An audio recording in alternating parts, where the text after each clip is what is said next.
Sveiki gyvi, sveikinamės jau iš naujos vietos. Šiandien nakvojame tokiame parkinge. Realiai jis net nebuvo pažymėtas Park Fortnite, tai sukūrėme irgi naują lokaciją. Mažaką, nes tikrai šiose vietovėse yra, vadinkime taip, tokios vietelės, kur ta prasme yra daug tokių kišenėlių, bet šiaip Park Fortnite nėra per daug pažymėta. Tai galvom dar irgi prisidėsime prie visos tos aplinkos kūrimo. Ir šiandien trauksime į kitą žygį. Dabar jo pavadinimo nepamenu, bet tą papasakosime jau pradėdami žygiuoti. O norėjau tik tai pasakyti, kad būtent pajūryje susipažinome su lietuviais porele, kurie irgi keliauja taip užsienyje. Kiek sakė, mėnesį keliaus, irgi įsirengė savo Fiat Ducato, bet aišku, žymiai gražiau ir tas Ducato yra naujesnis. Tai labai malonu buvo pasišnekučiuoti, sužinoti, kaip sekasi keliauti, kodėl keliauja, kaip įsirengia autobusą, tikrai ne vieną idėją pateikė, ką galima būtų pasidaryti. Taip pat pateikė dar vieną programėlę, tokią įdomesnę, Gas All, ar kaip tenai dar, čia patikslinsiu, nes dabar neturiu telefono prie savęs, kur galima pamatyti Ispanijoje kuro kainas. Ir po jų parodymo tikrai nuvykome ir už kuro 1 litrą dyzelio sumokėjome 1,37 €, kai vidurkis visose Repsoliuose, BP ir panašiai yra 1,60 €, 1,70 €. Tai vien ten sutaupėme jau tikrai nemažą pinigų sumą, kurią galima skirti maisto produktams. Taip pat pajūryje gavosi šiek tiek pasideginti, nežinau ar matosi ar ne iš mano veido, kad gal net ir per daug saulutės buvo, bet ir gerai, kadangi mes taip ir planavom, savaitgalį buvo šilti orai apie 27-28, dėl to nusprendėme šiek tiek pačilinti, o dabar vėl įsibėgėjus savaitei, šiandien turime pirmadienį, jau orai po truputį vėsta, mes su Gabija juokėmės, kad artėjant Lietuvos grįžimui į Lietuvą, Lietuva jau grįžta pas mus, nes realiai dabar yra 11 valanda ir temperatūros apie 15-16, kiek rodė telefonas, ir matote, aš jau esu su bliuzonu. Tai galėtų būti ir šilčiau, bet žygiavimui pats tinkamas oras, mūsų keturkojai, manau, tuo labiau. Ir dar praeitame vloge sakiau, kad man reikėjo įsigyti lemputę. Tai pavyko ją pasikeisti, bet kas turite tokius Ducato, mačiau, kad ir su senesniais ir galbūt naujesniais yra tokių problemų, toj parodau.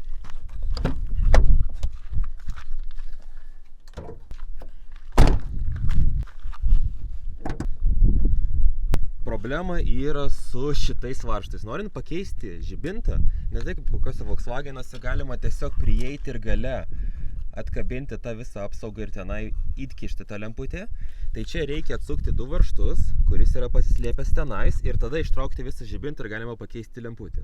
Nebuvo sudėtinga, tačiau sudėtingiausia vieta yra šita.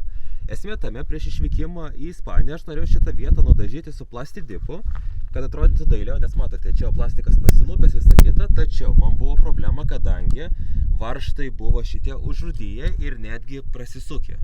Man bent su kad. Ir dabar pamačiau, kad iš visų šitų 4 liko vienas, tik tas. Nes esmė tame buvo likę 3, spėjus servise, kai tvarkė, irgi nulūžo vienas, tai liko 2 ir man atsukant lūžo šitas. Tai dabar viskas laikosi ant šito varžto ir čia tvirtinimo detalių. Tai įtariu, reikės grįžus į Lietuvą užsukti kokį nors servisiuką, kad išsuktų šitos varžtus, šiek tiek vada supurkšti, gal net ir padažyti, ir esmė tame, kad įsukti naujus varžtus. Aišku, čia laikosi, nes buvo planas B, jeigu nesilaikys, tai kai viskas geriausiai zateškia 1, 2, 3 ir viskas jokių problemų. Tačiau laikosi. Taip pat praeitame vloge minėjome, kad vienas iš užduočių buvo rasti lemputę ir antras, kad įsigyti dujų balioną mūsų virykliai, kadangi buvom pasiėmę 4 balionėlius ir mums realiai to vieno balionėlio pakanka vienai savaitai. Nu aišku, jeigu prausėmės dažniau, tai tenka ir daugiau panaudoti to dujų ir greičiau įsinaudoja. Tai nuvykus į Decathlon nustebome, kad tų balionėlių nebuvo. Buvo skyrius, kur jie turėjo būti, net ir su nuotraukomis ir kaina, tačiau 0. Sakė, kad irgi papildymas bus tik tai už kelių dienų, o mes tenai negrįšime tą vietą, dėl to nusipirkome tokį dujų balioną, nes mes turėjome tokį viršų dar iš Lietuvos pasiėmė mažaką kaip planas B. Tai su juo viskas gerai, tačiau pamoka tokia, kad geriau pasirūpinkite daugiau dujų. Kad ir esate Ispanijoje, tai nereiškia, kad tikrai rasti ant kiekvieno kampo. Kaip ir sakiau, su lemputė irgi buvo problemų, degalinėse buvo sunku rasti, nes jų degalinės yra šiek tiek mažesnis ir vos ne kaip prekybos centrai kaip Lietuvoje, nes kur Lietuvoje gali viską nusipirkti nuo maisto iki automobilių, iki higienos priemonių ir panašiai. Tai va geriau pasirūpinti tokiu ir geriau pasiimti dujų, nes kiekvienas nuvažiavimas, kiekvienas nusukimas visi susigaišina laikas. Tai va tiek naujienų, dabar mes apsitvarkysime savo dar autobusiuką po nakties ir trauksime link žygio maršruto. Atvykome su Gabi į savo žygio maršruto pradžią, bent radome pagal Google Mapsus, kad vadinasi parking ir panašiai tenai. Tačiau problema tame, kad Gabi šitą žygį rado per Instagramo Reelsus ir jis yra aprašytas Google paieškose, tačiau per All3 programėlę jo neradome. Ir dabar, kur mes atvykome į savo parkingo vietą, esame tarp tokių kalnų ir esmė tame, nežinome, kur pradėti. Tai gerai, kad Gabė dar pamatė yra tokia lentelė, nes labai tvarkingai sužymėta. Aišku, įdomiausia tas dalykas, kad važiavome visur, kelias buvo toksai, sakykime, jau gyvenimo matęs, o čianais kilometro atkarpa yra šviežias asfaltas ir matome, kad yra šita taip pat krypčių plokštelės naujos ir kiek mes įsivaizduojame, tikrai nepamenu pavadinimo, reikia mum eiti šitą, kadangi rodo tarpeklis, kadangi kaip ir turėjome, kur yra vanduo ir kad galima fotografuoti. Spėju, kad šiandien taip yra fotoaparato ženklas.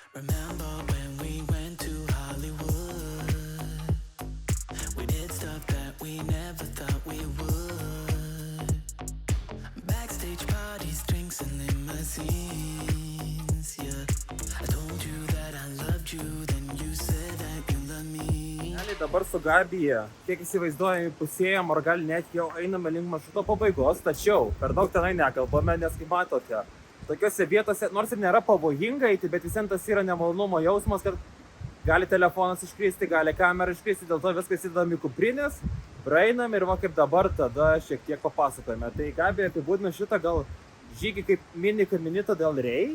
Nes esmė tame, nes aišku, kaminitą nebuvome, bet esmė tame, kad yra tokie patys laipteliai, yra tokie patys šlaitai, upeliai ir panašiai. Dėl to tikrai rekomenduojame, kad čia lankysitės ir jis tikrai nėra sudėtingas, tiesiog nerekomenduojam tie, kurie bijo aukščio. Viskas, su Gabija baigėme šitą maršrutą, tiksliau reikia dabar jį grįžti atgal. Nes esmė tame, mes pasistatėme pagal Google Mapsus vienam parkinge, kur rašė būtent šio ėjimo pavadinimą. Pasarelas parking, jei neklystu, taip vadinasi. Ir esmė tame mes darėjom gal kelis kilometrus tiek žvyrkelio, kur buvo galima laisvai automobiliu davažiuoti. Tai vienas dalykas jums, kad irgi nebūtumėte, pasistatę taip toli. Arba statytis nuo kito miestelio, netars vėl pavadinimo, geriau čia parodau, kur buvo mūsų parkingas. Ir dabar parodo, kur yra tas miestelis, nuo kurio rekomenduojame pradėti. Nes jūs iš karto ten paeisite kelius šimtus metrų ir įeisite šitą tarpeklį, kur prasideda pats gražumas. Po savo praeito žygio galvojame, kadangi esame apylinkėse, tai atvykome į dar vieną lankytiną objektą. Čia jau nebereikia daug žygiuoti, realiai pasilikom automobilį už 5 minučių kelio pėsčiomis ir atvykom į vieną iš tokių objektų. Jeigu taip trumpai apibūdinus, kas esate buvę Lietuvoje prie Karvės salos, tai va šitą dalyką padauginkite iš 5 kartų. Ir yra va tokia įgriuva, apie kurią gal papasakos Gabija plačiau dar. Taip, tai pavadinimas jos yra Cima de San Pedro ir jinai yra Andoros miestelyje. Ispanijoje, aišku, ne Andoroje pačioje. Aišku, čianais yra Tomai parodyk. Yra pateikta daugiau informacijos šitam stende apie tą pačią olą, bet kadangi nemokam ispaniškai, tai tik tai maždaug galiu papasakoti, ką supratau. Tai pats olos skersmuo yra maždaug apie 70-85 metrai, gylis yra apie 100 metrų, toliau čia... apačioje yra toks kaip ir ežeriukas, tai jos skersmuo yra 22 metrai ir apskritai visas šitas plotas, kuris yra visos šitos įgriuvos, kurį užima šitą įgriuvą, yra daugiau negu 500 000 kubinių metrų.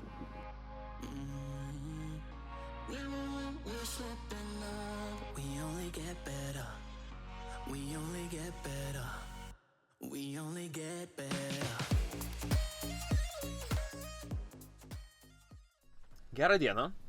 Atsiprašau už savo neplaukadienį, bet vakar galvą įsiplovau ir nesugebėjau pasišukuoti. Tai esmė tame.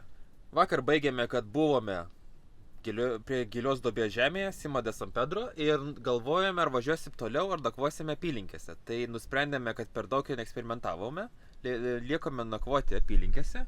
Vietelė tokia ganėtinai nebloga, čia upelis, tai pasipildėme savo bakus su prausimus į vandenį. Susipažinom su labai įdomiu žmogumi, moteriškė, kuriai tikrai apie šiam metų įsivaizduoju pagal išvaizdą, iš Andoros gimusi Andoroje, dabar gyvenanti Prancūzijoje, bet kaip supratome gyveno ir Ispanijoje, ir Australijoje, tikrai daug ką turintis papasakoti žmogus, tai labai nemažai ką pasikalbėjome. Ir mes nebuvome Andoroje, tačiau jinai pati kaip gyventojo to šalies sakė, nekeliaukite ten, dėl kalnų, jeigu norite, tikrai yra gražesnių vietų, tiek Prancūzijos pusėje, tiek Ispanijos pusėje, arba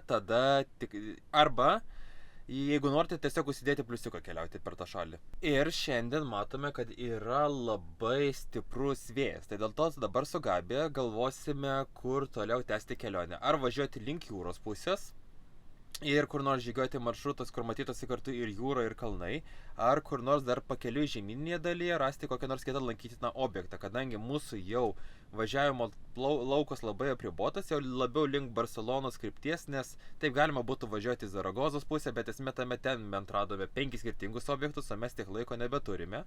Esmė tame, kad dabar jau yra antradienis ir mums reikia galvoti apie išvažiavimą šią ateinantį savaitgalį, tai dabar yra daug dvejonių. Bet esmė tame, aš visiems trauksiu jau link Barcelonos pusės, o Gabija šalia sėdėdama dar ieškos, ką galima būtų įdomaus nuveikti. Atvykom į savo žygiavimo vietą, kaip visą laiką, nelaužysi liežuvio, parodo apačioje, kaip vadinasi tas pats žygiavimo maršrutas. Matėme, kad Tarragona apylinkėse jis ganėtinai populiarus pagal Alltrails programėlę, tai galvojam, išbandysime. Minusas tik tai tame, kad mes žygį pradedame 2:30, kuomet Ispanijoje yra pats karštumas, nes matote Gabiją, kuri irgi neperneša šalčio, jau netgi yra su sijonu ir staniku. Aš irgi jau apsirengęs su maikutė tik tai ir šortais, nes realiai ryte buvo belenkoks vėjas ir vėsoka, kad reikėjo būti su treningu, o dabar, kai visą laiką po pietų, grįžta saulėto į Ispaniją. Aišku, apsirūpinom ir vandenį dabar parduotuvė, nes jau biški baigėsi atsargos, kadangi prausimusi prisisėmė upelį, o geriamo dėl esančių sausrų pastaruoju metu yra dauguma vietų vanduo išjungtas, tai jau yra sudėtingiau rasti jo. Ir kadangi mes jau esame Tarragonoje, tai kiek su Gabija žiūrėjome per daug tų maršrutų, kaip sakykime, įdomesnių arba bent lankytinų jau mažėja. Aišku, didžioji dalis dabar persikėlė jau į Barceloną link Montserrato vienuolyną, bet mes ten jau esam buvę. Tai manau tada užteks pliurpti, nes jau kilimas į kalną ir parodysim kokių nors vaizdų mes matysime pakelyje.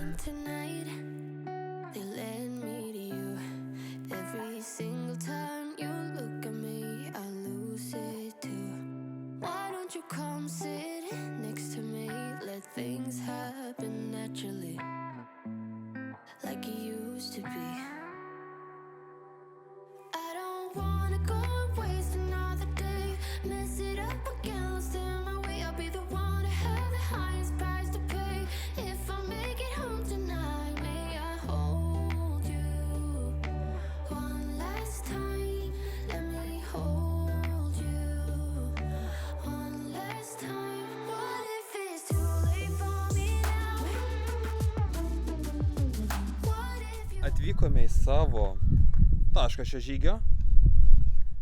Esmė tame va į tokią olą, vadinkime gal net langas, per kurį atsiveria graži panorama. Tenai matoma jau jūra, ten dar toksai iškišulys, čia aišku per kamerą nesimatys, bet plaukioja maži laiveliai, tai sakyčiau ganėtinai verta. Nes esmė tame pats žygis ganėtinai pradžioj buvo neįdomus, tiesiog ėjimas iki kito parkingo, kurį galima tik tai su mažom mašinytėmis įvažiuoti pagrinde. Tada ėjimas miško takeliais, atvirais laukais ir paskutinis gal kilometras jau pasidarė pats gražiausias, kur matėsi visa panorama. Gal tu kažką dar dudursi?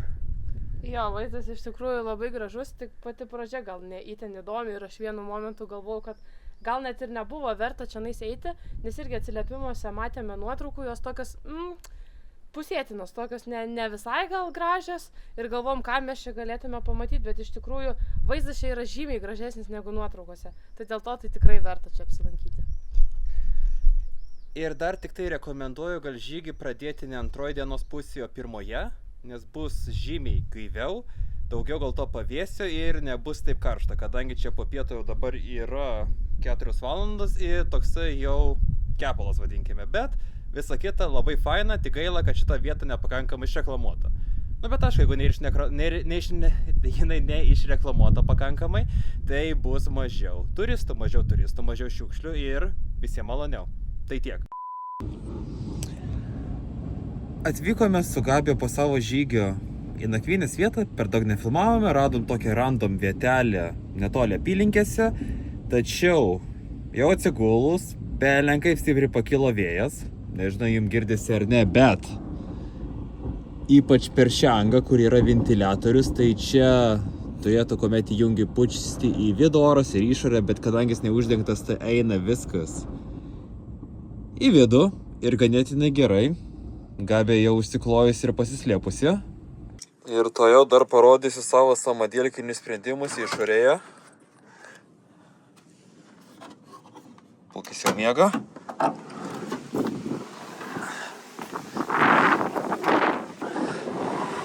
Kad va, miegame tokioj vietoj ir maža, kad dėl saugumo užstumiau plytą, o va kaip atrodo visas parkingas. Ir esmė tame, belenkoks vėjas ateina nuo tos pusės. Tačiau ganėtinai gražu. Aišku, medžio aplinkui nėra, kad netyčia užvirstų ant mašinos, tai problemų nebus. Tai tiek šiam vakarui ir labanaktis ir pasimatome už kelių minučių.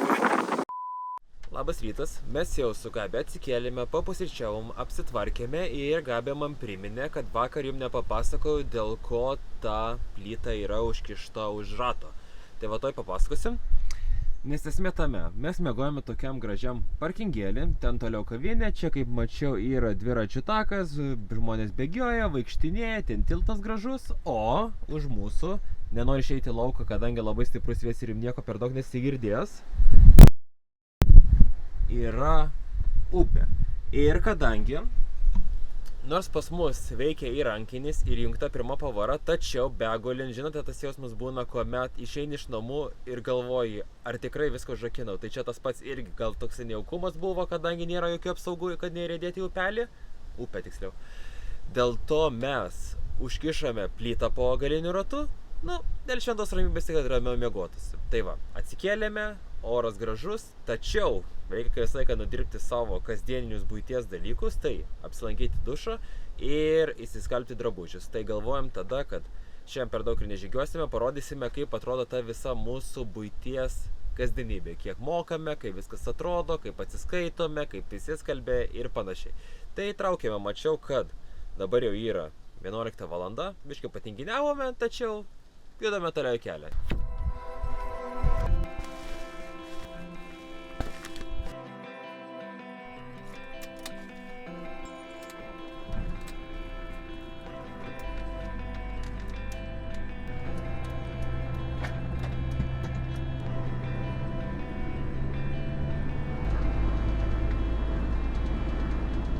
Bevažiuojant su Gabija, pamatėme dar vieną gal problemą su mūsų autobus, tik nelabai žinau, kame tai gali būti, nes esmė tame, kad važiuojant atitinkamu greičiu nuo 70 iki 100 jau pradeda purtytis vairas.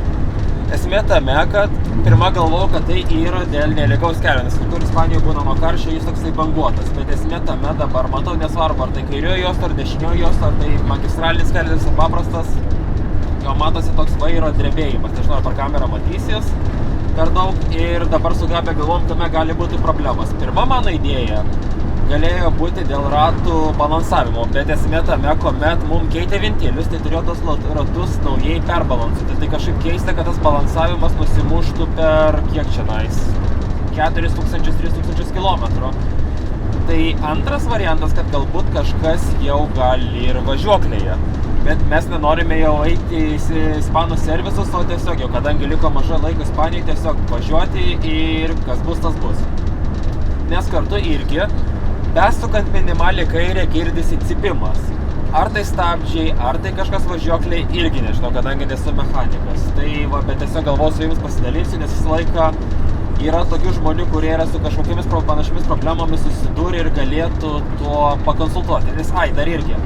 Padangos oro neleidžia ir visur gerai po 3,5-4 barus, kas ir priklauso šitam autobusui, tai va tas įdomiausia. Tai va tiek. Ir atvykome į skalbimo mašiną, kaip sakykime, saloną, ne saloną, vietą, kur galime įsiskalbti ir matote, kad 8 kg yra 4,5 įsivaizduoja, čia įspėjusi kažkokią nuolaidų kortelę, arba jeigu norima sunkesnį 17 kg, 8,5. O Gabija tenai žiūri, kur yra džiovyklės. Ir aišku, jeigu ateini su mokėjimo kortelė arba popieriniais pinigais, gali iš karto įmesti ir pasikeisti į monetas. Tiksliau, eurus po 1-2 įsivaizduoju. Čia va plačiau aprašymas. Tai va tiek ir atrodo mūsų keliaujančių ir ne mūsų vieno, įtariu, kas ir su kemperiais, ir su kitais automobiliais, kaip sakyt, kasdienybė norint įsiskalbti rūbus. Tai va prikaupėme tokį Mercadonas maišą ir išskalbėm. Dar vienas dalykas labai gerai, kad pavyzdžiui yra kai kurios skalbenkės, kurios jau yra su skalbikliu, kad nereikia patiem rūpintis, nes įsivaizduokite, mums dabar reikėtų kokį pervul vežiotis ir automatiškai dėl kelių skalbimų per mėnesį turite visą bambalį. Tai čia labai didelis pliusas būtent šiai skalbyklai.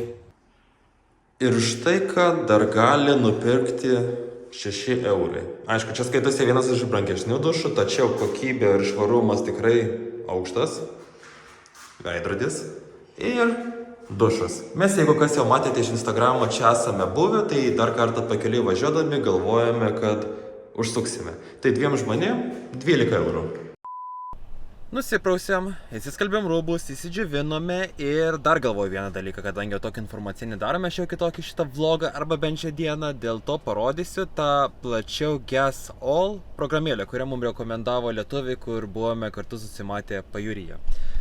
Principas toksai, kad atsidarius ją, iš karto rodo artimiausias degalinės.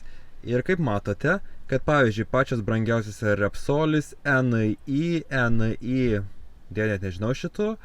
Ir esmė tame, kur mes dabar esame prie pat jos, tik kur nusiprausėme, įsiskalbėme, yra Alas Central.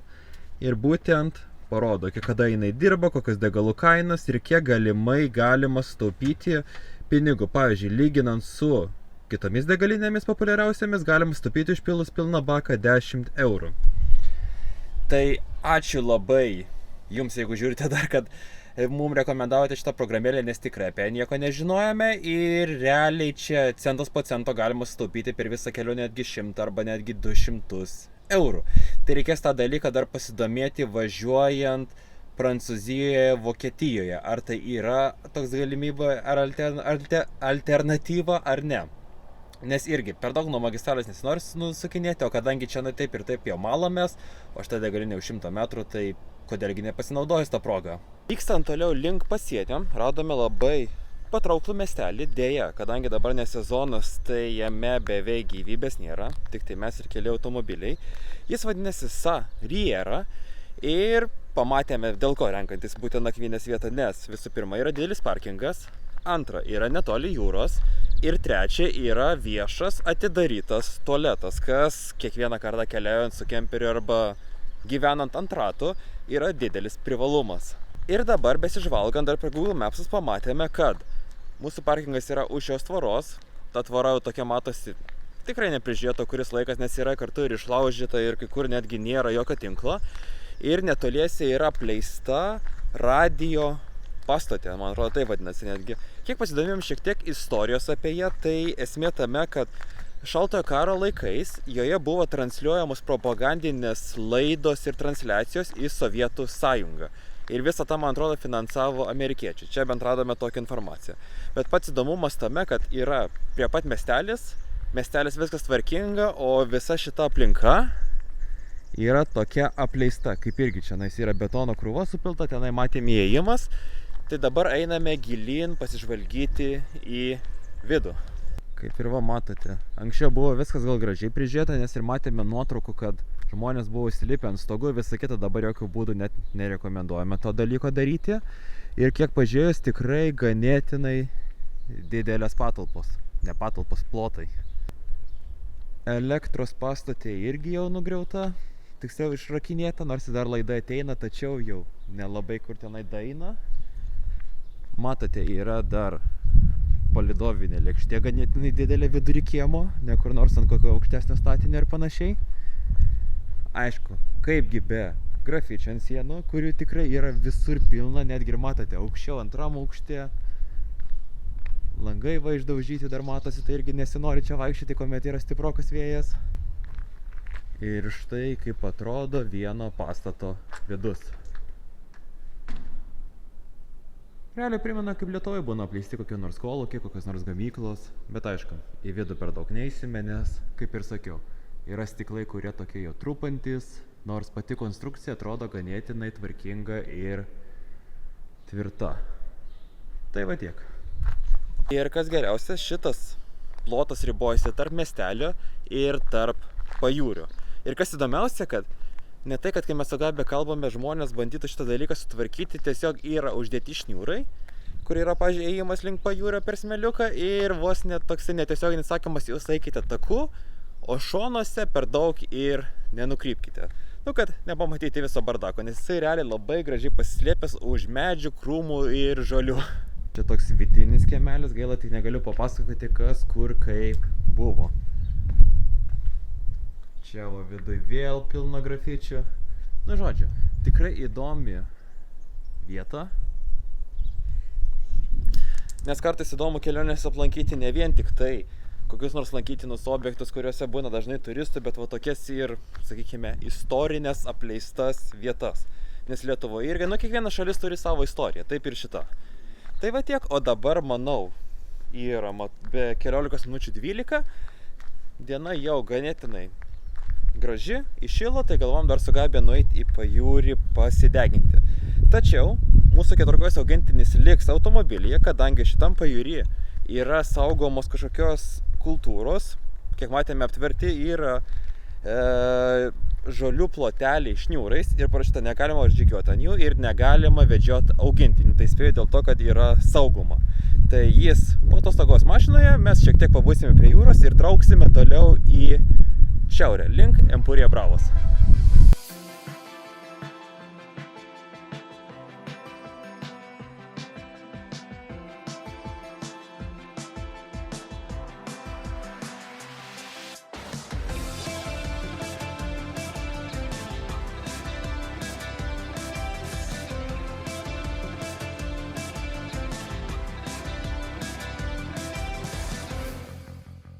Atvykome į Empurija Bravo miestelį. Realiai jis buvo pats pirmas miestelis, kuriame mes apsilankėme jau keliaudami su savo praeita transporto priemonė. Ir jis buvo realiai paskutinis, kuriame nakvojame išvykdami, kadangi jis yra labai strategiškai patogiai išsidėstęs. Nes jis yra netoli nuo Prancūzijos sienos, pakeliui visien važiuojant į Ispaniją labai patogu. Gražus paplūdimiai, daug vietos pasivaikščiojimui, kaip matote. Labai gražus rajonai ir netgi yra padaryti tokie kanalai, kur įtariu daugiau vietinių turi laivus, katerius, jachtas, o ne ratuotas transporto priemonės. Štai apie ką kalbu, kad yra gatvelės tokios išilginės ir tiltelė apie tokius kanalus ir va, ką kalbu apie laivus, nes turi vos ne kiekvienas namelis, vienas, antras. Ir taip jį begalė, tas pats į kitą pusę. Tiesiog nuostabus toksai mums labai jaukus miestelis ir sukelia tiek daug emocijų.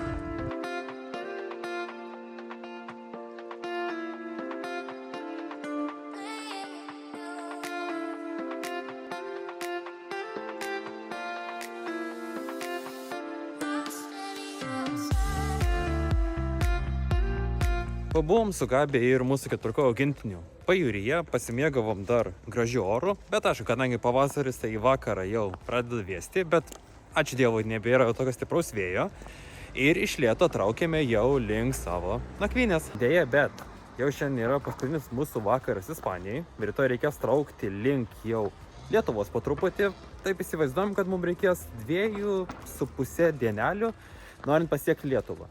Tai kitas vlogas jau bus grynai iš kelionės, jis gal bus labiau toksai techniškas, detalesnis, kiek kainuoja viskas, kaip ten tie Prancūzijos mokesčiai, kiek už kurą mokame, kaip degalinės, kaip parkingo vietos, pasakykime labiau techniškas, kas labiau domina kitus, kurie keliauja irgi taip pat kaip mes automobiliu iš Lietuvos į Ispaniją arba iš Ispanijos į Lietuvą arba tą pačią Prancūziją ir Vokietiją. Tai ačiū labai visiems, kad žiūrėjote mūsų nuotykius Ispanijoje. Dar Gabija gal kažką durs? Ačiū labai, kad žiūrėjot mus, ačiū labai tiem, kurie žiūri, kurie dar žiūrės ir ką. Iki kitų kartų. Iki.